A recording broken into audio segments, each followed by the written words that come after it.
So our series is about Tell the World. Hallelujah. Tell the world. Ano ba yung gusto natin dalhin sa mundo? Ano ang dapat nating sinasabi sa mundo? Tell the world. Kasi the world needs to hear the voice of God, needs to see and feel the presence of God. So, ano ba yung dadalhin natin? Today, our series is about we are the church. Tayo ay church. Sa Tagalog, tayo ang iglesia. Tagalog po yun. Mamaya tingnan natin kung saan galing yung salitang iglesia. So, would like to read our series verse right now from Luke chapter 24 to verse 45 to 48. Can we read together? 1 to 3. Then he opened and the Messiah will suffer and rise from the dead on the third day. And repentance for all, the forgiveness of sins will be preached in the name, in His name. Okay. Beginning at Jerusalem. You are witness of these things. God bless His word. And I pray that the Holy Spirit will enlighten our hearts and our mind to whatever na maririnig natin this morning. Para pag-uwi natin, madala natin the strength and the enlightenment that comes from the Lord. In Jesus' name. Amen. Amen. So, ang series natin, sabi dito, He opened their minds. We are the church. Di ba? Ikaw ay isang iglesia ng Diyos. At ang church, their minds are open to the truth. Their minds are open about God. Their minds are open about the love of God. Alam niya to, na buksan ang kanilang kaisipan sa katotohanan ito na ang Diyos ay pumarito, linigtas tayo. At sabi niya nga, di ba? And this will be proclaimed to all the nation, the name. At sino po ang magpo-proclaim nito, mga kapatid? Jesus did. Sabi nga, the things na hindi natin kaya, namatay siya at muling nabuhay. At ngayon, sabi, ano ito? Forgiveness of sins eh. Sino ang magpo-proclaim nito throughout the nation? Sabi niyo, the church. Ako, sabihin mo. Okay, so maliwanag to, ano? Because sa pag-aaralan natin ngayong umagang ito is about the church. Who is the church? Diba? The church. Sabi nga, palagi natin naririnig, punta ko sa church. Pero po dito sa Champion Life, alam natin kung sino ang church. Amen? Kaya nga ang tawag natin dito, Champion Life Center. Because the church is the people who accepted Jesus, redeemed by His blood, responded to the gospel. They are the church. The church are the people. Ikaw. Sabihin mo sa tabi mo. Ikaw. And the plan of redemption for forgiveness of sins will be proclaimed throughout the nation through the church. Kaya hindi lang tayo nandito sa church to receive every Sunday of the message, but we have a mission. Hallelujah. Na-excite ako pag sabing mission. Diba? Kasi parang, oh my God, I'm fulfilling what God has entrusted to me. Because God has entrusted to us the mission. And kailangan, ano'y natin ito, tanggapin natin ito ng seryoso, mga kapatid. Dahil the mission of souls are serious. Ang mission natin is kaluluwa eh. Mga ngaluluwa. Hindi lang po ito, hindi po natin ito ginagawa ng November. Ginagawa natin ito araw-araw dapat. Nangangaluluwa tayo. Sabi ng pastora, ano ba yan? Mamaya, explain ko pagkatapos ko magturo, okay? Kasi hahaba tayo pag in-explain ko dito.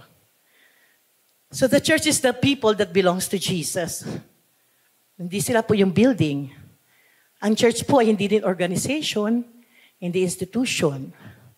The church is the spiritual family. Ito ay pamilya ng mga tao na tumanggap sa Panginoong Hesus.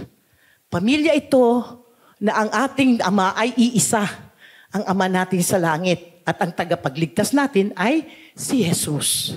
At ang Santong Espiritu ang siyang kasama natin. Amen? Kaya Father, Son, and the Holy Spirit. Hallelujah. The church, sabi nga kanina, sabi ko, iglesia, di ba? Kinuha kasi ito sa Greek word na ecclesia. Ecclesia. Ang ibig sabihin po, basahin natin, called out ones. Yung mga tinawag ng Diyos. Kayo ang iglesia. Marami naman tinawag ang Panginoon. Pero ang nagiging ecclesia, yung tinawag that responded to the call of God. Kasi minsan, tinawag naman ako ni Lord church na ako. Do you respond to the gospel? Nag-respond ka ba ng tawag ng Diyos? Because the one that responded, they are the church. Kasi sila yung gagamitin ng Diyos. Then nag-respond sila. Amen?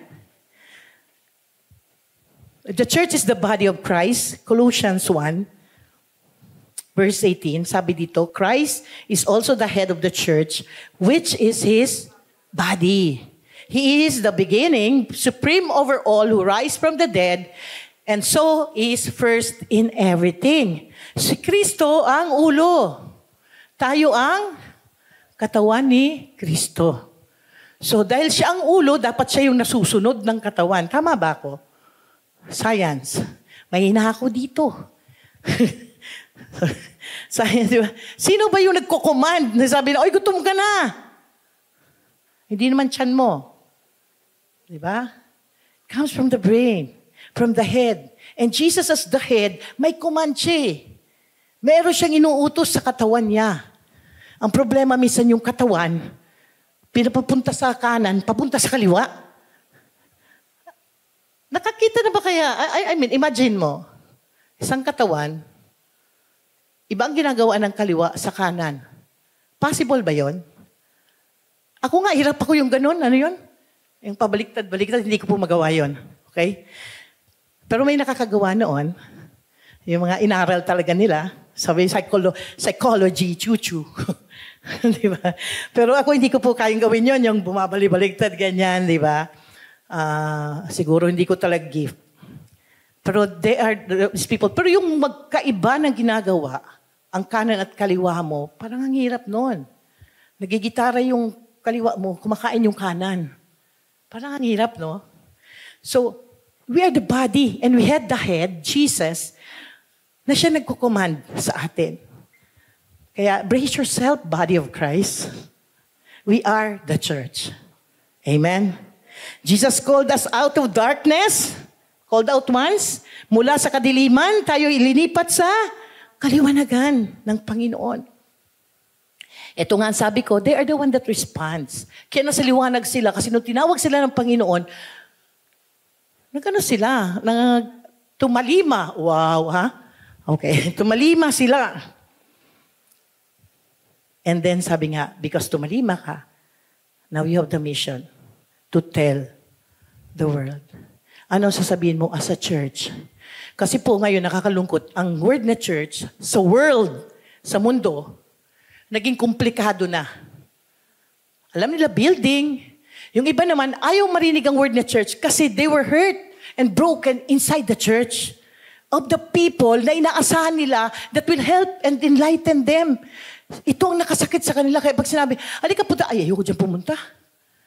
Yung mga tao dyan. Na-contaminate yung word na church. And mga kapatid, tayo na tinawag ni Kristo, na tinawag niyang iglesia, we have to present to the world kung ano ang tunay na iglesia.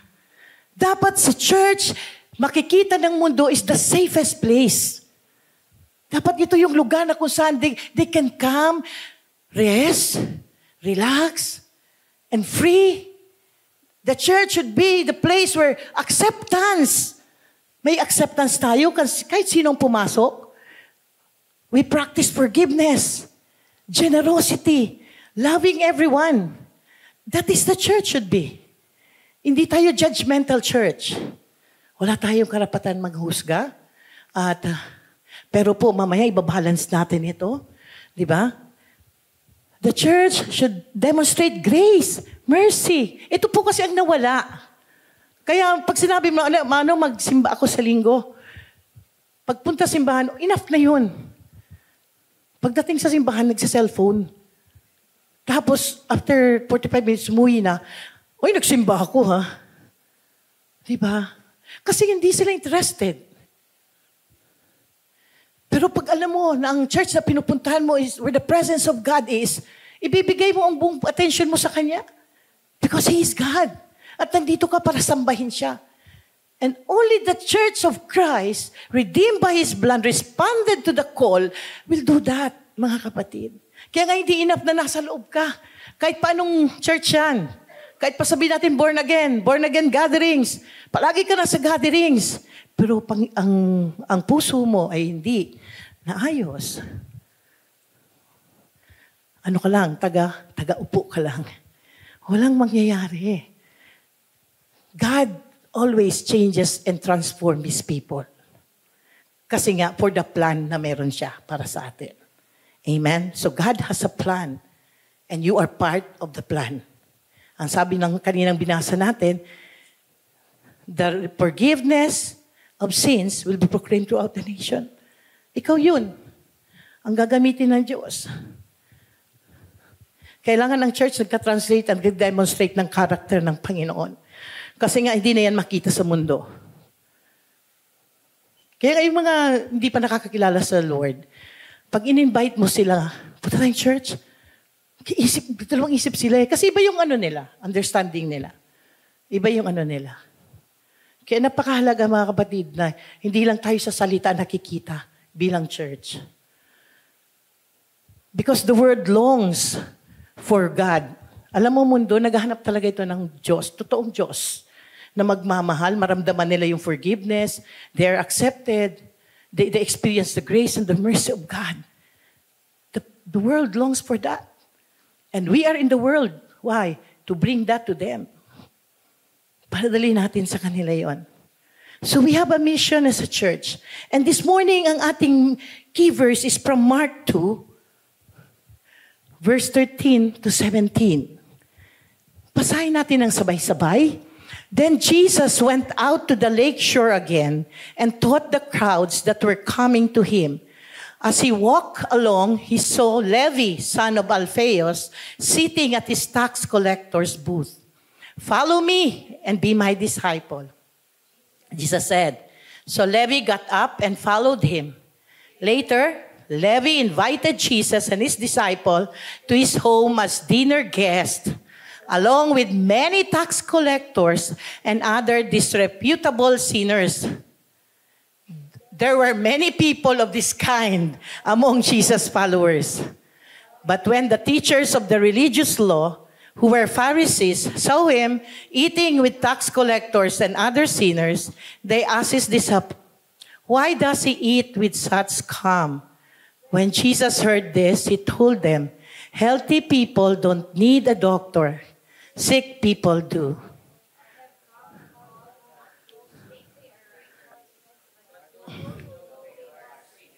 Sabi niya, "I have come to call," ano yon?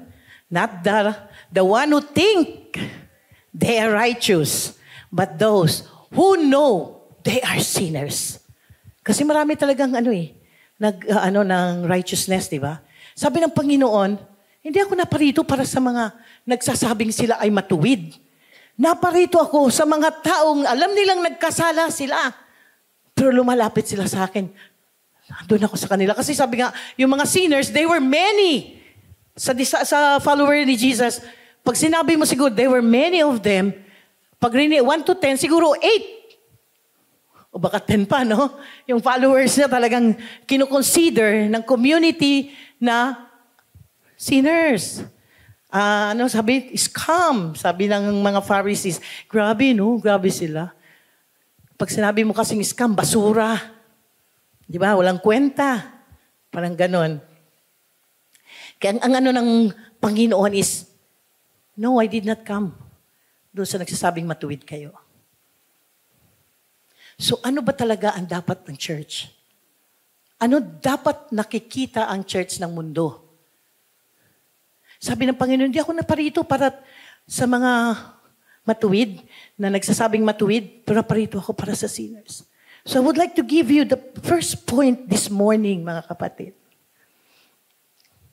So what the world needs to see is a church that, one, practices, not professes. Mga tao na ginagawa kung ano sinabi ng Diyos. Hindi yung sinabi nila. Yun kasi yung Pharisees, they profess to be righteous. Pero, ang trabaho nila iba. You practice. In Matthew 23, verse 2 and 3, sabi, these teachers of religious law and the Pharisees are the official interpreters of the law of Moses. So, sabi ni Lord, ito kasi talaga sabi nila nag-i-interpret, sila yung nag-aral, kaya itong gawin nyo, sabi niya sa mga tao. Practice and obey whatever they tell you, but don't follow their example. For they don't practice what they teach. Kaya hindi tayo pwedeng na nagtuturo tayo dito, pinipilit natin yung mga tao na gawin ang isang bagay na hindi mo ginagawa.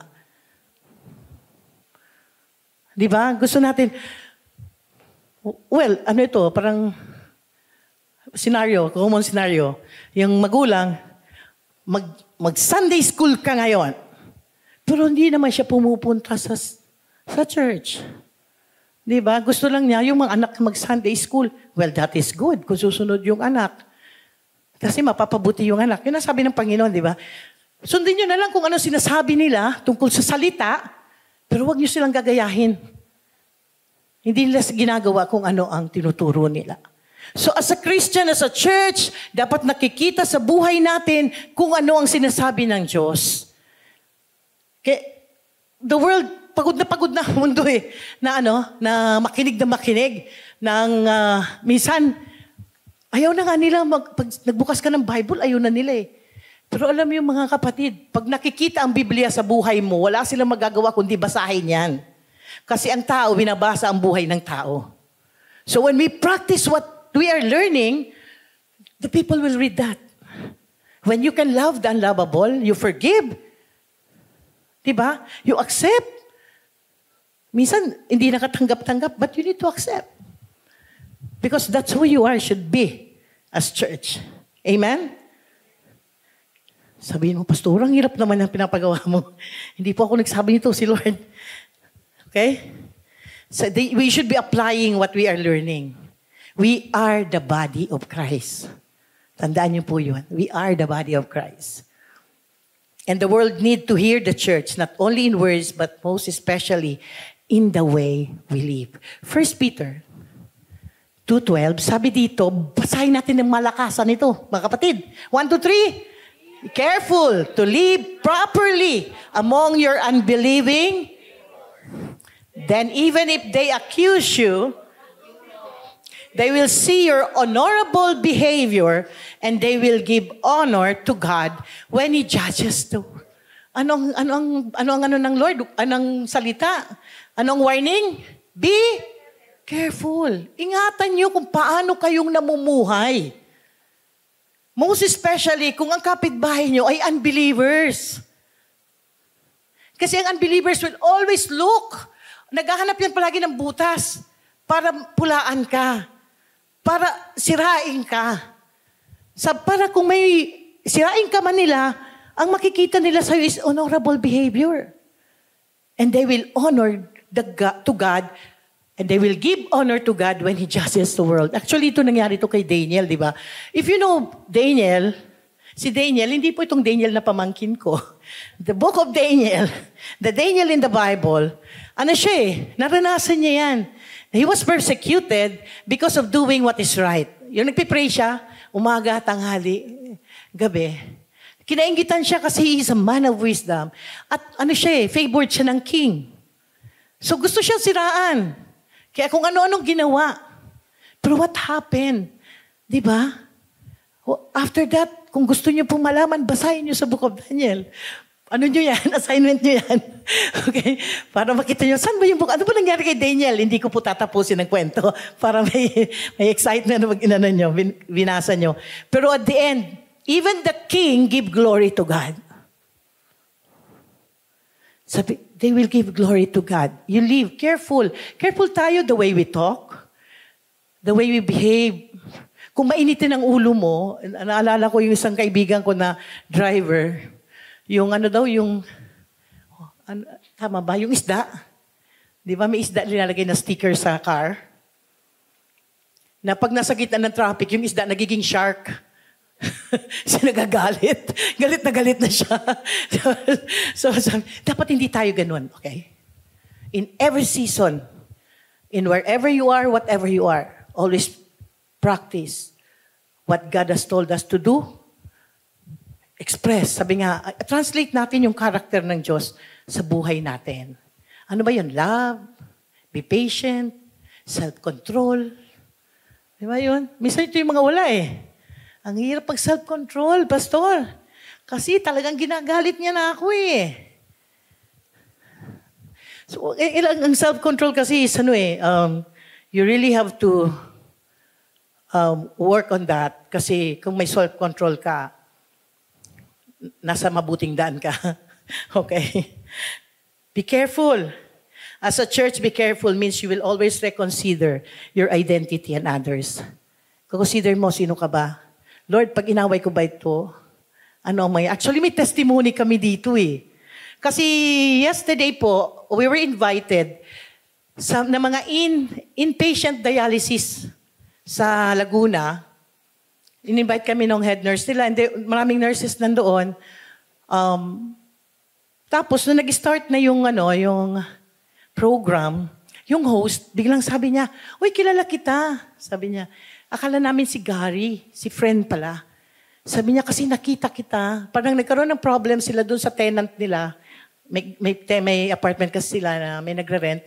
Parang nagkaroon ng problema yung sa tenant. And then, mas magalit pa yung tenant kaysa doon sa owner. Ay, yung owner sila.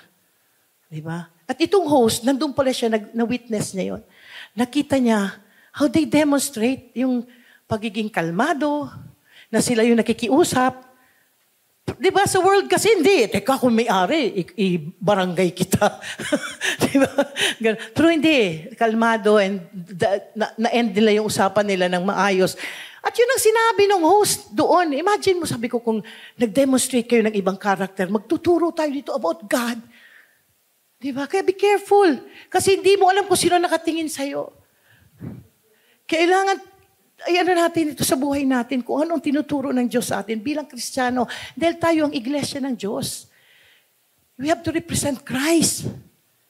Kailangan na-represent and na-demonstrate natin ang kabutihan ng Diyos, ang kabanalan ng Diyos, ang katwiran ng Diyos, ang pagpapatawad ng Diyos. Kailangan nakikita po yun sa atin. Tingnan mo katabi mo. Sabihin mo, Amen. Hallelujah. The church must be the safest place for the broken, for the sick, and for the lost.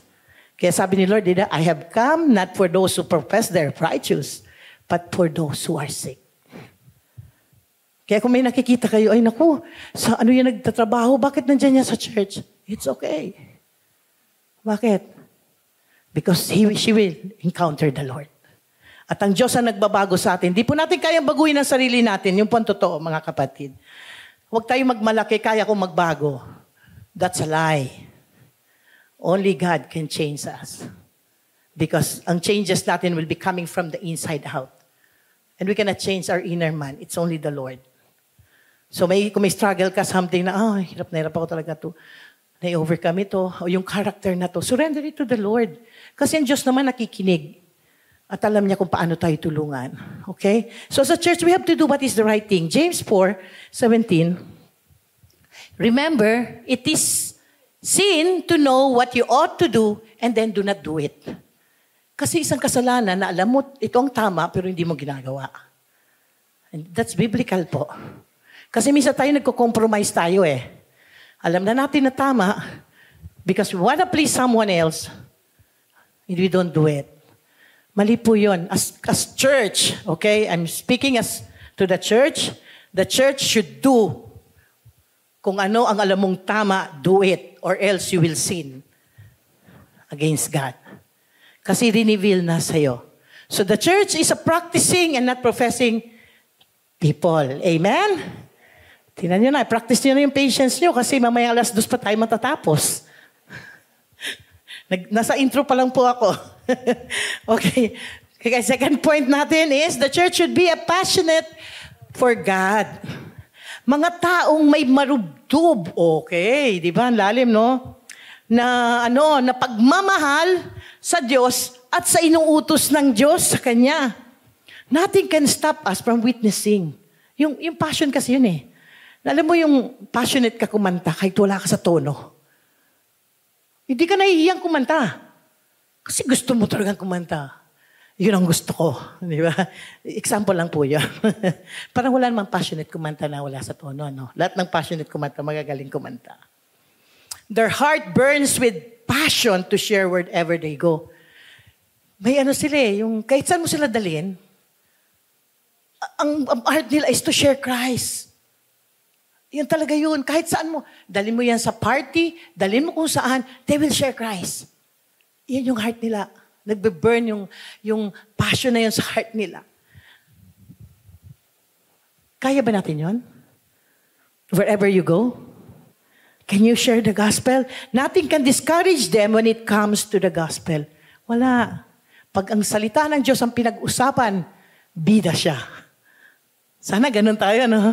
Salita ng Diyos, kaya natin. Sabi nga, you can share the word of God in and out of season. Alam mo ang salita. Bakit alam mo? Kasi inaral mo. At parte siya ng buhay mo. You practice it eh. So it's part of who you are. Amen? Ang example po natin dito sa Apostle Paul, nung nabasa ko itong verse na to, talagang naano ko dito eh. Wow, grabe. This is 1 Corinthians 16. 8-9. Sabi dito, in the meantime, I will be staying here at Ephesus until the festival of Pentecost. There is a wide open door for great work here, although many oppose me. Alam mo, marami, kaliwaghanan ng oposisyon niya. No, you cannot preach the gospel. Pero si Pablo, hindi niya yung nakita. Ang nakita niya yung great work na kailangan, open door. Ibig sabihin, every person na nakikita niya is opportunity. That's how passionate Apostle Paul is. Na kahit grabe ang opposition sa kanya to stop him, nothing can stop him from sharing the gospel and the love of God. And I pray, sa Champion Life, ganun tayo. Amen? Hindi tayo natatakot, ibahagi ang salita ng Diyos. Because we know the Word of God will bring salvation to the people that will receive. Ito lang po pwede natin maibigay sa kanila na talagang tatanggapin nila ang eternity ng buhay nila. And it's the gospel. And si Paul knows that. Na-encounter niya. Alam niya kung gaano kahaliga ang salita ng Diyos. Kaya nandun ang nandun ang heart niya to really share. Share. Share. Every minute, share. Sabihin mo sa tabi mo, share. Hindi share. Share. Share the gospel. Huwag mo i-share yung buhay mo. Buhay ni Kristo. Okay? Kasi nagtatagal tayo pag buhay natin ng buhay may pinag-uusapan, mga kapatid. Alam mo, tapos na yung marites. Okay? Ang pag-usapan natin is the Lord. Pwede kasi, alam mo sa neighborhood, di ba? Pag may mga kapitbahay kayo, start lang kayo. At kasi dito sa atin, pwede yun lumabas ka, dala mo yung kape. Di ba? Kung wala ka doon sa mga exclusive subdivision, pwede ka doon, makakakita ka na ng kakilala. Hindi na kayo Starbucks. 3-in-1 lang. Di ba? 3-in-1 lang. Start lang kayo ng conversation. Tapos pwede mo kasi, alam mo ba na, God has been good. God has been good and will always be good. And kung may problema ka, I can pray for you. We can do that. We can minister. The simplest way we can minister. Kailangan lang magkaroon yun sa puso natin. That we will carry that passion. Passion for Christ and His Word. Kasi minsan yun ang kulang. Iba yung passion natin. Mag-shopping. Mag-shopping. Hindi pala shopping, mag-shopping. Okay lang mag-shopping. Huwag mo lang unahin yan. Si Lord lang unahin, okay? You have to really prioritize. Or yung heart ba? Saan ba yung puso natin nakalagay? Yun din po magbe-bend yun. Kung ang heart mo, kahit nakaupo ka dito, wala ka rin matatanggap. So it's very important. Kaya nga sabi ng Biblia, ingatan mo ang puso mo. Because dyan dumadaloy ang life. Pag ang puso mo contaminated, your life will be contaminated. So be careful of your heart. And be very careful of what you entertain inside your heart. Kasi yun din ang lalabas mo. Pag ang Word of God, we practice. Sabi ko kanina, we practice. It becomes who you are. Kasi ginagawa mo na. Para lang yan nag-gym. Diba? Pag nag-gym ka, nag-build ka muscle. Pag wala kang na-build na muscle, sinasabi mo nag-gym ka, pagtatawanan ka. Kasi walang ebidensya. Kasi pag nag-gym ka, may ebidensya. The same way sa Christian walk natin, may ebidensya. And that is your life. That's how you respond to situation, to seasons of life. And remember always, you represent Christ because you are the church. So, kailangan yun. Bago ka magalit, isipin mo, teka muna. Yung identity mo, sinong dinadala mo, palaging ganun po. Hindi na yung sarili natin. Amen?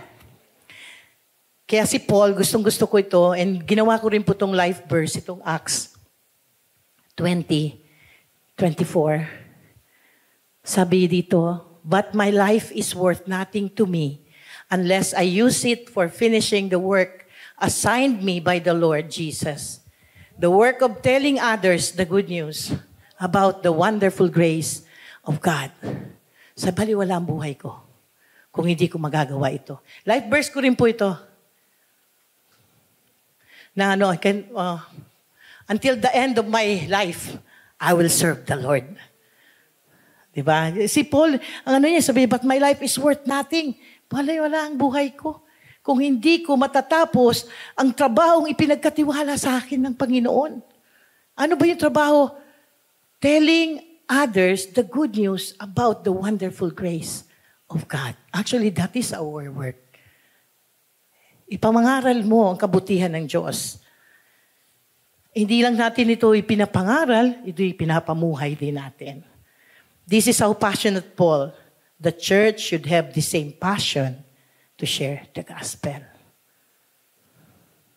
Later po, titignan natin, saan ba tayo? Area ng life natin na, Lord, parang hindi ko pa talaga masulat.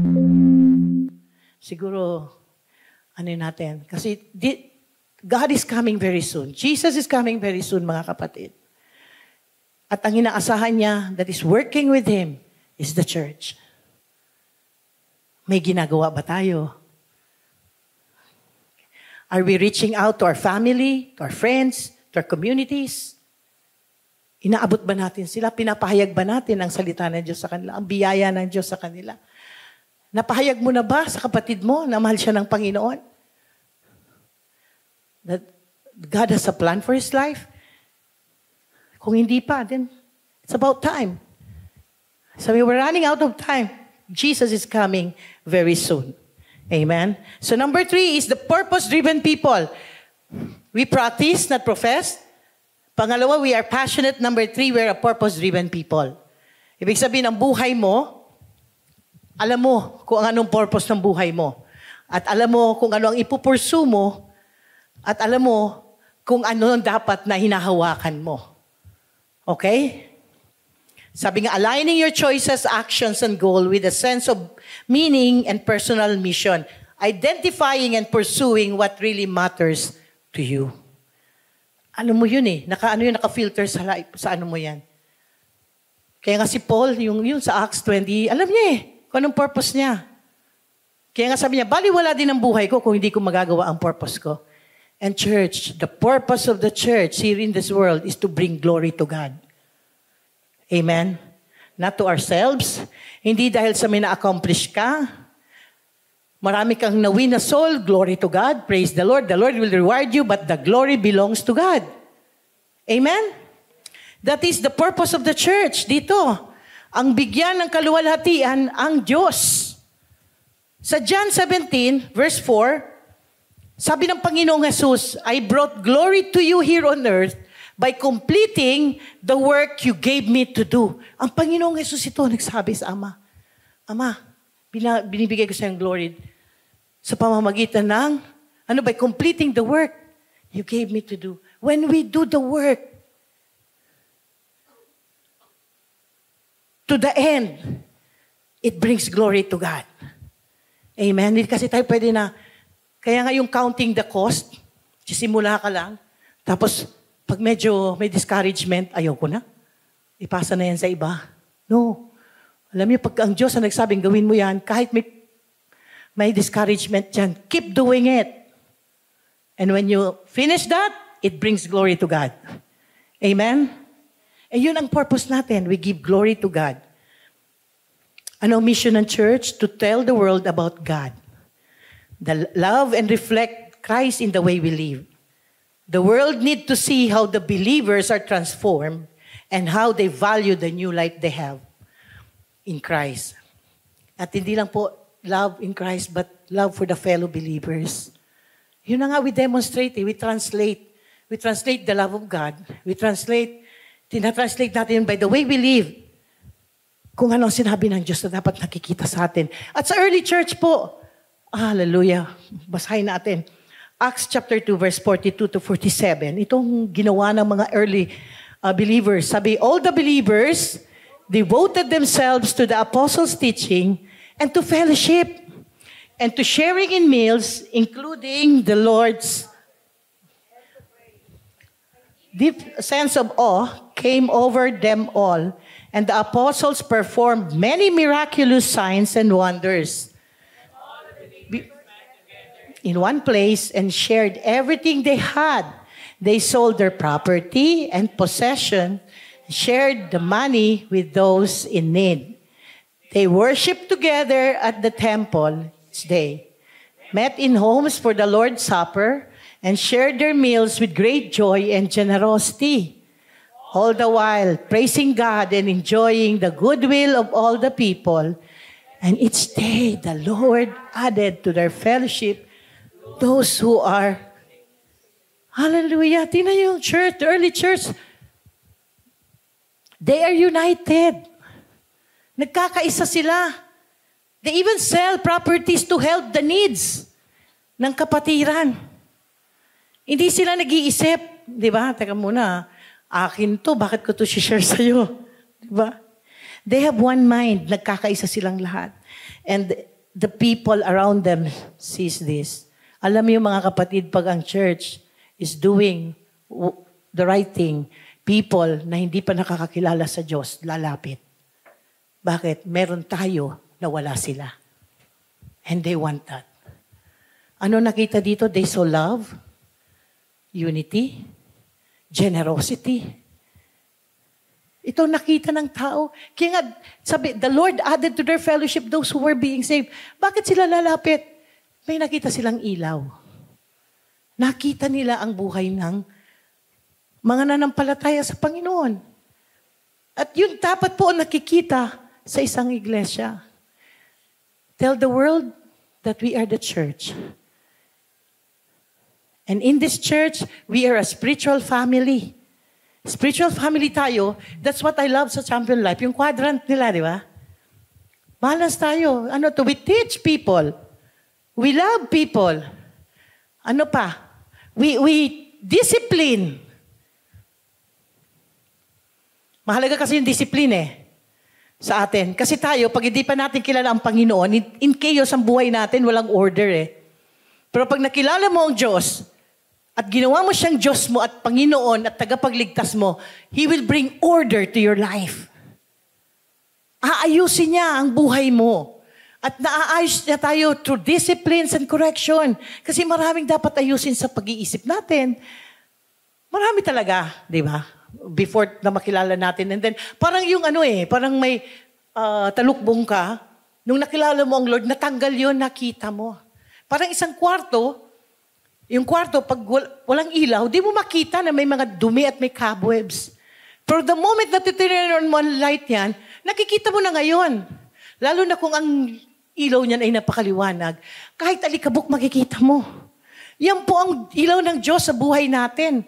Kasi mas maliwanag pa sa maliwanag. Kaya nakikita lahat ng dapat ayusin sa buhay natin. At bilang church, bilang iglesia, tayo yung unang inaayos ng Diyos. Dahil tayo ang pinipresent niya sa mundo. So what are you going to tell the world, church? You tell them about God. How God changed you. Paano kang binago ng Diyos? Kaya yung scripture natin, sabi, then He opened their minds to understand the scripture. And I pray that this morning, na-open yung mind natin. Hindi lang tayo sinatawag na iglesia sa wala. You are a church for a purpose and a plan.